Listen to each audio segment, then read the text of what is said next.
Monsieur le ministre de l'Énergie et de l'Eau, Madame la maire de Yaoundé, Monsieur le président de l'ACER, Mesdames et Messieurs les participants, bonjour à toutes et à tous. Je suis Philippe Massé, directeur Europe et international de l'ADEME, l'Agence française de transition écologique, sous la tutelle du ministère de la Transition écologique et du ministère de l'Enseignement supérieur, de la Recherche et de l'Innovation. Nous sommes une agence d'État qui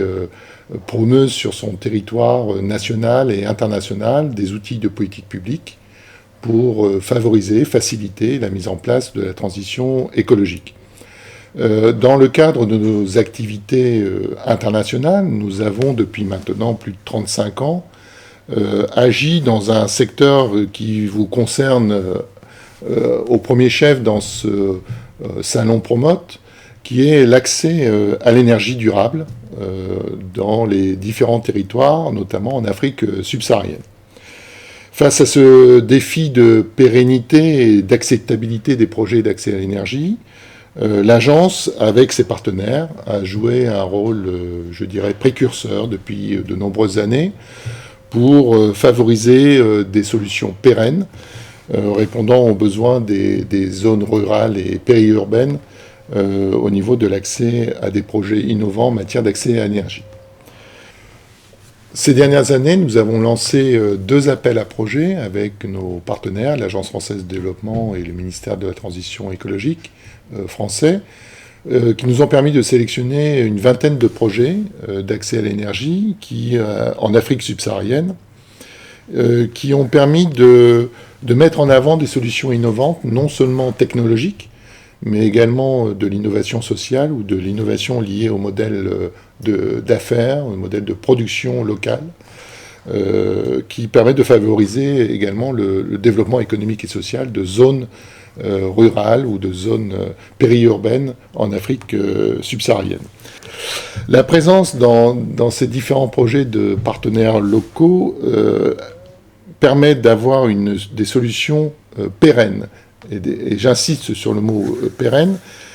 parce que toutes ces installations d'accès à l'énergie nécessitent un suivi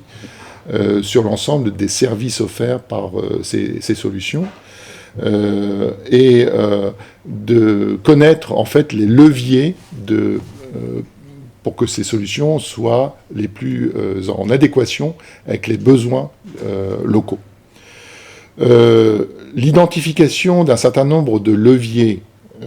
notamment réglementaires ou financiers, pour l'accès à ces différents projets d'accès à l'énergie, nous ont conduit à développer avec le syndicat des énergies renouvelables français, dont je salue aujourd'hui la présence de son secrétaire général, de lancer en 2018 un partenariat pour essayer de constituer un groupe de travail privé et public sur l'identification de barrières ou de solutions à mettre en place pour permettre de passer outre ces barrières réglementaires et financières afin de monter en puissance cet accès à l'énergie en Afrique subsaharienne.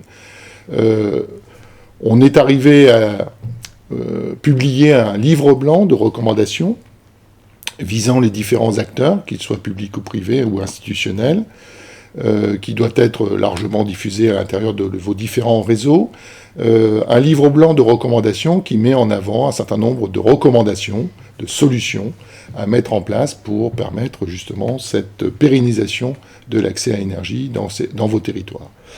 De la même manière, une brochure bilingue anglais-français a été mise en place pour promouvoir le savoir-faire français en matière d'accès à l'énergie. Cette brochure est mise à jour annuellement. Je vous incite à la consulter. Ça vous permettra au niveau du territoire camerounais de pouvoir nouer sans doute des partenariats avec des partenaires français pour aboutir à des solutions concrètes répondant véritablement à vos besoins.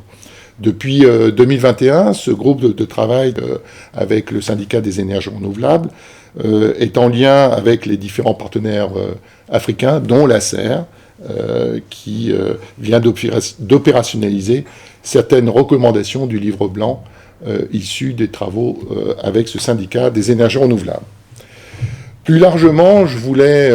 aborder l'ADEME et le Cameroun. Le Cameroun avec lequel nous avons un certain nombre de partenariats opérationnels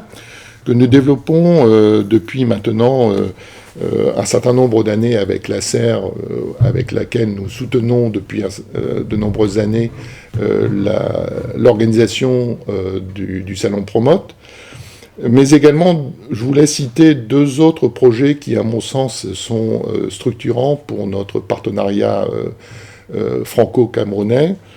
Un projet qui s'appelle WICAM, qui est en fait un projet de valorisation des déchets électroniques, les D3E, une activité de collecte et de traitement de ces déchets, qui a permis de mettre en place véritablement ce qu'on pourrait appeler une filière au niveau local, avec des emplois qualifiés à la clé,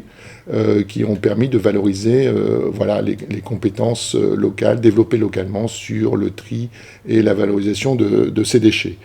Deuxième sujet que je voulais mettre en exergue, c'est un sujet traitant des collectivités locales au Cameroun, avec lesquelles nous avons un partenariat de longue date, avec notamment le réseau REFELA, des femmes mères au Cameroun, un projet sur lequel nous travaillons depuis 2016, qui permet de mettre en avant, avec l'Association internationale des maires francophones et la fondation Veolia ainsi que FECOM, un projet de renforcement de capacité des femmes élues locales au Cameroun sur des sujets touchant notamment à l'éclairage des bâtiments publics ou encore à l'efficacité énergétique dans les bâtiments de santé ou d'éducation. Ce projet, d'ailleurs,